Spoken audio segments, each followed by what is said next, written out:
तो इस एपिसोड के स्टार्टिंग में हमें दिखाया जाता है रूडो जब उनके बॉस को मारने वाला था कि तभी एंजन आकर उसे रोक लेता है और तब जाकर रूडो का आई कलर नॉर्मल हो जाता है। लेकिन उसे कुछ भी याद नहीं होता है कि उसने अभी क्या किया है। वो सोचता है कि मुझे बस इतना ही याद है कि मैं रेक्टो के बारे में सोच रहा था। उसके बाद उसे कुछ भी याद नहीं रहता। क्या ये सब मैंने अपनी क्लब से किया है? तो एंजन बोलता है ये नॉर्मल है, फर्स्ट टाइम यूज करने के बाद। वो बोलता है सर मुझे तुम्हें इस तरह छोड़ के नहीं जाना चाहिए था, लेकिन मुझे ये करना पड़ा तुम्हारी पावर को अवेक करने के लिए। जो कि अब हो गई है, मैं तुम्हें सब कुछ बताने वाला हूँ जो तुम जानना चाहते हो, लेकिन उसके लिए तुम्हें हमारे साथ काम करना होगा। हमारे ग्रुप को क्लीनर बोलते हैं और हमें तुम जैसे एक्सप्रेशनल लोगों की काफी ज्यादा जरूरत है। लेकिन रूडो बोलता है नो थैंक। फिर एंजन उसको डॉक्टर के पास जाकर इलाज करवाता है। फिर वो और एंजन वहाँ से जाने लगते हैं। रूडो एंजन को थैंक यू बोलता है और कहता है मुझे जानना है कि आखिरकार यहाँ पे हो क्या रहा है। तो फिर एंजन उससे कहता है अब तो तुम समझ ही गए हो कि यहाँ के एस्पेराइड के लोगों को इस तरह से देखते हैं। चाहो तो तुम किसी से पूछ लो, अगर वो तुम्हारे बारे में जान गए तो उसके आगे का तुम ही समझो। फिर वो दोनों एक रेस्टोरेंट में जाते हैं। यहाँ रूडो को काफी दिनों के बाद अच्छा खाना मिला था, तो पागलों की तरह खाना खा रहा और अब रूडो सोच रहा होता है हम लोग तो सोचते थे यहाँ पे पेट में सिर्फ कचरा होगा, लेकिन यहाँ पर तो सब कुछ है और लोग भी खुश भी। और फिर एंजन रूडो से उसका नाम पूछता है। वो बताता है सिर्फ यहाँ पे कचरा ही नहीं जमा हो, यहाँ इमोशंस भी जमा होते हैं जिसे हमें एनिमा कहते हैं। और जब एनिमा एनर्जी का फॉर्म लेता है तो यहाँ पे अलग अलग फॉर्म्स बनते हैं और उन्हीं में से एक ट्रांसमिट भी होता है जो इंसानों को देखते ही उनपे अटैक कर देता है। आमतौर पर वो ड्रम में रहते, लेकिन कभी कभार सिटी में भी आ जाते हैं। और जैसा कि मैंने तुम्हें बताया वो सभी एनिमे से बने होते हैं। वो आम हथियार से डिस्ट्रॉय नहीं किए जाते, वे तुम्हारे क्लब से डिस्ट्रॉय कर सकते हैं। अब थोड़ा सिंपल तौर पे तुम्हें समझाऊं,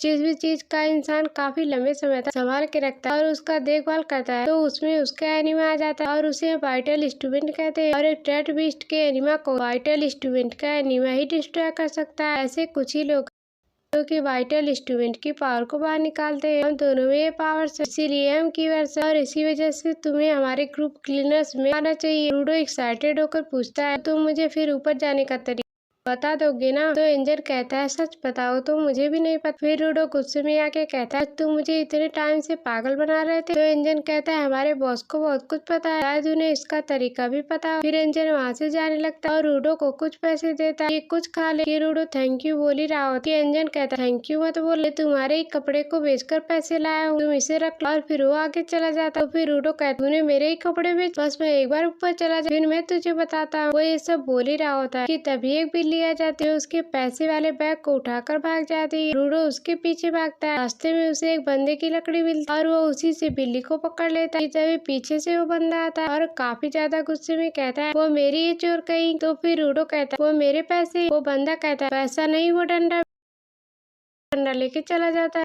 रूडो को धक्का देकर वो डंडा सूंघने लगता है और उस डंडे से लाइट निकलने लगती है और वो एक मस्त सी लोहे की वेपन में बदल जाता है। असल में ये बंदा भी एक कीवर था और वो डंडा उसका वाइटल इंस्ट्रूमेंट था, इसीलिए अब वो रूडो पे गुस्सा है। अब वो सीधा रूडो पे अटैक कर देता है। रूडो को कुछ समझ में नहीं आ रहा होता है कि उसने ऐसी क्या गलती कर दी, इतना ज्यादा ये भड़क गया। फिर वो कहता है मिस्टर नेचुरल तुझे भुगतना पड़े। तो फिर रूडो कहता है क्या तुम मुझे जानते हो? फिर वो बंदा कहता है हाँ मुझे एंजन ने सब कुछ बता दिया, मेरा नाम जान का नहीं चुका और मैं तुम्हारा ट्रेनर हूँ। तो फिर रूडो कहता है बस उस बिल्ली को पकड़ ही तो रहा था। तो जान का कहता है तेरे बाप ने तुझे सिखाया नहीं कि दूसरों की चीजें नहीं ले, जबकि रूडो रेक्टो को अपना बाप मानता। तो वो ये सुन के गुस्सा हो जाता है कि उसने रेक्टो की बेइज्जती कैसे कर दी और उसकी आंखें बिल्कुल लाल हो जाती है। तभी उसे रेक्टो की बात याद आती है कि उसने कहा अगर तुम चाहते हो कि तुम्हारी बात लोग सुने तो गुस्सा ना होके सामने वाली बात को समझो। ये याद करके रूडो शांत हो जाता है और सोचता है अगर कोई मेरे ग्लव्स ले ले तो मैं ऐसे ही गुस्सा हो जाऊंगा, इसीलिए ये इतना गुस्सा कर। फिर रूडो उससे माफी मांगता है, जांका भी शांत हो जाता है और कहता लो आखिर में तुमने मुझे दे दी तो फिर कैसा गुस्सा कर। रूडो शौक हो जाता कि मैंने ये सिचुएशन अकेले हैंडल कर लिया और काफी ज्यादा खुश भी हो जाता है। जानका उससे बड़े ही प्यार हंसते हुए बात करने लगता। तो फिर रूडो सोचता है इसकी पर्सनालिटी अचानक से इतनी चेंज कैसे हो गई, क्या है इसकी स्माइल की वजह से? डायरेक्टर ने भी मुझे स्माइल करने के लिए कहा था, मैंने प्रैक्टिस भी की, मैं भी स्माइल करूंगा। और काफी ज्यादा जोर लगाता है हंसने के और उसका चेहरा ऐसे लगता है जैसे उसको हंसी नहीं आ रही है बल्कि सामने वाले को उसका चेहरा देखकर हंसी आ जाए। रूडो का चेहरा देखकर जानका जानका गुस्सा हो जाता, तुम मेरा मजाक उड़ा रहे। तो फिर रूडो कहता नहीं, मैं स्माइल कर रहा हूँ, मैं मजाक नहीं उड़ा रहा। तो उसके मन में लगता है तो उसने अपना मुंह और ज्यादा खोल दिया, इसीलिए वो दूसरी तरीके स्माइल करता है और इस बार भी जानका गुस्सा हो जाता है और उसे लगता है रूडो फिर से उसका मजाक उड़ा रहा है। और फिर रूडो बोलता है मैं भी तो तुम्हारी तरह हंसते हुए बात कर रहा हूँ, तो इसमें क्या गलत। फिर उन दोनों में काफी ज्यादा झगड़ा होने लगता। बात में जानका कहता है तुम जहाँ से आए वो जरूरी कोई गंदी जगह होगी। ये सुनकर रूडो गुस्सा हो जाता है और कहता है जब तुम्हें कुछ पता ही नहीं तो तुम अपना मुंह बंद रख, तुम्हें नहीं पता कि मैं उस जगह को ठीक करने के लिए क्या कर रहा हूँ। दोनों लड़ाई के मूड में आ जाते हैं। जानका भी अपना हथियार रेडी कर लेता है और रूडो भी वही कचरे में से एक चीज उठा लेता है और उसे अपना वेपन बना लेता है। जानका ये देख के थोड़ा शौक हो जाता है क्योंकि उसने सुना कि रूडो का वाइटल इंस्ट्रूमेंट उसका क्लब है, लेकिन अब लगता है जिस चीज को चाहे उस चीज को अपना वाइटल इंस्ट्रूमेंट बना सकता है। तो उनकी फाइट शुरू हो जाती है। जानका उसके ऊपर लगातार अटैक करता है, रूडो बस पीछे हटते जा रहा होता है, लेकिन रूडो फिर एक अटैक करता है। रूडो के वेपन से एक टुकड़ा उड़ जानका के चेहरे पे लग जाता है, फिर भी जानका उसे हरा देता है। वो कहता है देखा तुम बस टैलेंट है, तुम असल में तुम बहुत कमजोर हो मिस्टर नेचुरल। लेकिन तभी वो नोटिस करती उसके चेहरे पे कुछ चिपक गया। जब सूंघता तो बोलता है तो फिर वो महसूस करता है कि उसके चेहरे पे कुछ चिपक गया है। वो जब सूंघता तो बोलता है, जब वो उसका वेपन देखता है तो समझ आता है तो टॉयलेट साफ करने वाला शक्कर। वो कहता है तुम ये क्या यूज कर, तुम पागल हो गए हो क्या। तो फिर रूडो कहता है मुझे कुछ समझ नहीं आ रहा और मैं इतना जानता हूँ तुम अब नहीं बचने वाले हो। और वो जानका पे बैक टू बैक अटैक करने लगता है। जानका बेचारा लड़ नहीं पाता और बस वो डॉज कर रहा होता है। जानका लिटरली भागने लगता है, रूडो ऐसा बन जाने में कर रहा था और उसे पता नहीं होता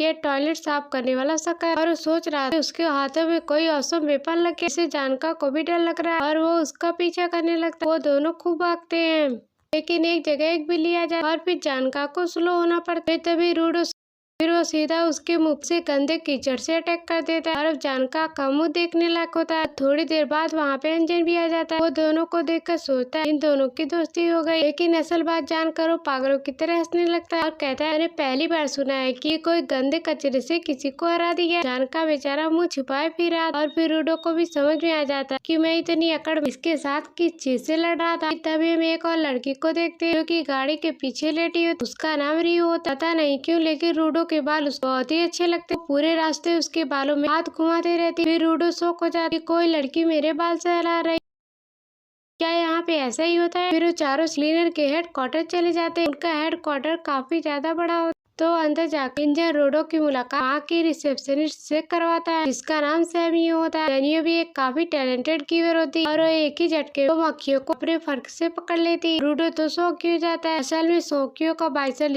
उसका चश्मा होता है और वो अपना चश्मा इस्तेमाल कर किसी के अंदर झाँक सकती है और उसके बारे में सब कुछ पता लगा सकती है। तो फिर रूडो सोचने लगता है वाइटल इंस्ट्रूमेंट को ऐसे भी यूज कर सकते हैं। सैमियो जैसे ही रूडो के अंदर झाँकती है तो उसे अचानक से झटका लगता है। तो फिर रंजन पूछता है तुमने कुछ देखा क्या। तो फिर सैमियो कहती है ये लड़का फिजिकली फिट और इसका अपने वाइटल इंस्ट्रूमेंट के साथ काफी अच्छा रिश्ता है, बस इसे थोड़ी सी ट्रेनिंग करनी हो ताकि इसे और भी अच्छे से इस्तेमाल कर सके। तो फिर रंजन कहता है बस इतना ही देखा तो। फिर वो कहती नहीं और भी ज्यादा देख, इसके गर्दन के पीछे क्या लगा। तो फिर ये देख कर रंजन काफी ज्यादा हंसने लगता है। तभी उसके पीछे वो मक्खियाँ पड़ गई थी। रंजन उसे ले बॉस से मिलवाने जाता है, लेकिन रंजन को सौम्य की बातों पर भरोसा नहीं हो रहा। उसे लग रहा था कि वो कुछ न कुछ तो छिपा रही है। रंजन रूडो को बताता है हेड क्वार्टर टोटल सोल जिसमें कॉम्बैट और सेंटिनल और सपोर्टर भी शामिल और काम की वजह से उन्हें अलग अलग जगह पे हमेशा जाना पड़ता है। तो इसके लिए यहाँ पे सभी लोग एक साथ कभी नहीं मिलता। चलो फिर भी मैं तुम्हें कुछ लोगों से मिलवा देता हूँ। लेकिन जैसे ही रूम का गेट खोलता वो देखता है कि आज तो सभी मौजूद है। रंजन चुपचाप वापस गेट को बंद कर देता है। फिर वो उसे बॉस से मिलवाने ले जाता है और रूडो को समझाता है जाते ही तुम उसे ये मत पूछे स्पेयर वापस कैसे जाना है, उसके लिए तुम्हें यहाँ पे काम करना होगा। और हाँ उनके वाइटल इंस्ट्रूमेंट के बारे में मत पूछ क्योंकि यहाँ कोई नहीं जानता कि वो क्या है। तो तुम सोच समझ के उनसे बात करनी। जैसे वो गेट खोलते हैं तो देखते ही वहाँ पे कोई नहीं होता। तो फिर सौम्यो कहती वो सभी बाहर गए हैं किसी काम और उन्हें आने में टाइम लगने वाला है। तभी वहाँ पे रियो आ जाती और कहती अगर बॉस नहीं है तुम क्लीनर नहीं बन सकते, क्यों ना तुम मेरे साथ ट्रेनिंग चलो, इसी बहाने हम दोनों एक दूसरे को और जान लेंगे। सौम्यो उन्हें उनका मिशन समझाती और उस इलाके के बारे में रूडो को बताती और बताती है कि यहाँ पे दो टाइप के जोन होते हैं, एक स्वीप जोन जहाँ पे लोग रहते हैं और दूसरा पैलेटेड जोन जहाँ पे ट्रैप बीस्ट रहते हैं, जहाँ पे तुम उतर वो एक नो मैंस लैंड था जहाँ पे सरवाइव करना काफी ज्यादा इम्पॉसिबल। तुम बच गए क्योंकि वहाँ पे एंजन मौजूद, वैसे एंजन तुम वहाँ पे क्यों गए। तो फिर एंजन वह बस टहलते हुए चला गया और फिर वो रूडो को उसका गैस मास्क देती है क्योंकि पैलोटेड जो बिना मास्क के 15 मिनट से ज्यादा जिंदा नहीं रह सकते। फिर रूडो और रियो की टीम उस लोकेशन पे पहुंच जाती है और रियो के साथ 2-3 सपोर्टर होते हैं जिनके पास कोई भी वाइटल इंस्ट्रूमेंट नहीं होता है, लेकिन वो अपने हाथ ट्रैश बीस्ट को चीर देते हैं, लेकिन वो खत्म नहीं होता क्योंकि सिर्फ वाइटल इंस्ट्रूमेंट ट्रैप बीस्ट को मारा जा सकता है। फिर उनमें से एक सपोर्ट रूडो से हाथ मिलाता है और उसका हाथ अचानक से दबा देता है। इसके बाद रूडो को समझ में आ जाता है कि ये लोग क्या कर सकते हैं और फिर हम देखते हैं कुछ छोटे मोटे बकरी जैसे दिखने वाले ट्रैप बीस्ट आने लगते हैं और वो सब मिलकर वहाँ वॉल पर हमला कर देते हैं और कुछ भी डैमेज नहीं कर पा रहे थे। फिर रियो रूडो से कहती है तुम्हारे जैसे ट्रेनिंग को सीखने के लिए काफी ज्यादा अच्छी जगह। फिर रूडो को समझ आ रहा होता है सारे बीस्ट एक जैसे नहीं होते। ट्रैश बीस्ट एक और वेव पीछे से आती है। ये वाले पहले वाले से बहुत ही बड़े और काफी ज्यादा ताकतवर होते हैं। वो भी सीधे आकर बॉल पे अटैक करते हैं, लेकिन वो भी खास कुछ कर नहीं पाते। पर इस बार दीवार थोड़ी सी टूटने लगती है। रूडो पैनिक करने लगता है और फिर रियो से कहते तुमने कहा था कि ये कमजोर होते हैं, लेकिन ये तो काफी ज्यादा पावरफुल, तो लगता है हमारा काम तमाम होने वाला है।